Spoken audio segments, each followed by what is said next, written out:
What's going on, y'all? J Crum here. Hope you guys are doing well. I'm back with another free game Friday. I know it's Saturday. Don't judge me. Yesterday, we had date night. I chose date night instead of getting this video done, but I did not want to finish out the week without something for you guys. I was actually really surprised.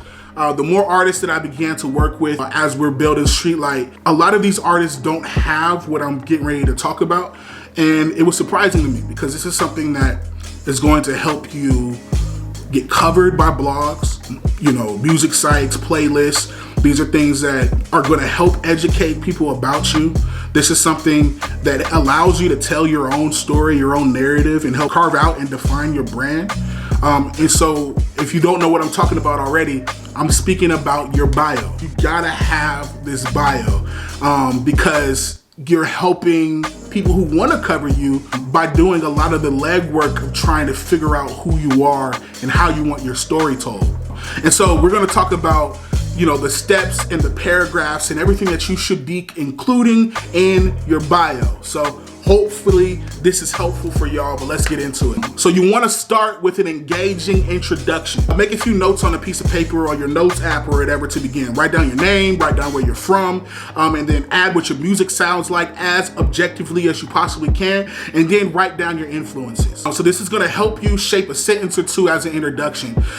So you want it to be engaging, you want it to be concise. So you want to think about how to quickly introduce yourself to someone who has never met you or heard your music before. So you want to keep the tone also in mind. So depending on your style of music, if you write powerful music, you want to make sure that your introduction is as revolutionary and as powerful as it possibly can. If you are more of the lighthearted side, you want to make sure you add some humor to your stuff. You want to put some of that into your bio. You want whatever it is to associate with your brand. The second paragraph, you want to start with some background information. So your musical history, keep it short though. Don't talk about when I was 8, I learned how to play violin. You want to keep it brief, but give some of your musical history. You want to make sure to keep your visitors engaged, but you don't want to lose them with long, lengthy paragraphs, right? And you also want to make sure as you begin this, you're writing in third person because it's going to make it easier to scan and understand if you're not using I, but then you're using J Crum or you're using whatever your artist name is. It's also going to help your website search engine optimization because when you're writing in third person, people aren't going to be searching for I, they're going to be searching for your name. So make sure your bio's in third person. And it also lets bloggers and people who are covering you to kind of copy and paste your bio so they don't have to completely rewrite it. They get thousands of submissions, so the easier you can make it for them, the more they're going to want to cover you, right? So the next paragraph, after you're given a brief background of your music, of your history, right? You want to give them a description of your music.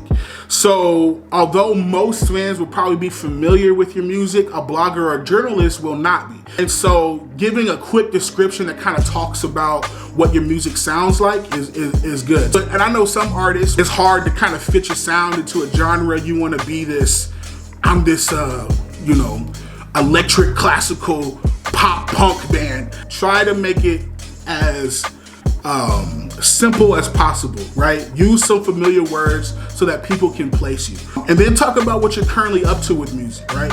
Have you just gone to the studio? Have you just released a mixtape? Have you released the singles? Choose the most relevant and recent things that you've done and add those to this bio. So the next thing you want to kind of add to your bio, you want to make sure this is there. Add your career highlights and achievements. Anything that you have accomplished with your music. These things help create validity for you. So think about what you've done. Have you charted on the radio? Have you played a big festival? Have you been nominated for an award, even if you didn't win?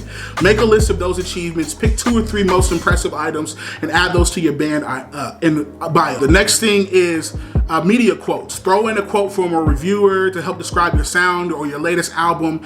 That's gonna lend some authority to your musician bio. And if you don't have quotes, that's okay. Just keep it in mind for the future. And then always keep your bio up to date. So keep giving up-to-date information. Make sure it's not outdated. I hope this information was helpful. I wanted to try to keep it as brief as I possibly could. But if you have any more questions about writing your bio, or you just want help, or you want to come to us and see how we can help you further this, whether consultations or anything like that, please reach out at streetlightsounds.co. We would love to help you guys. We just want to push the culture forward. That was all I got to say for today. I appreciate y'all. I love y'all. Reach out if you need us. But yeah, we out.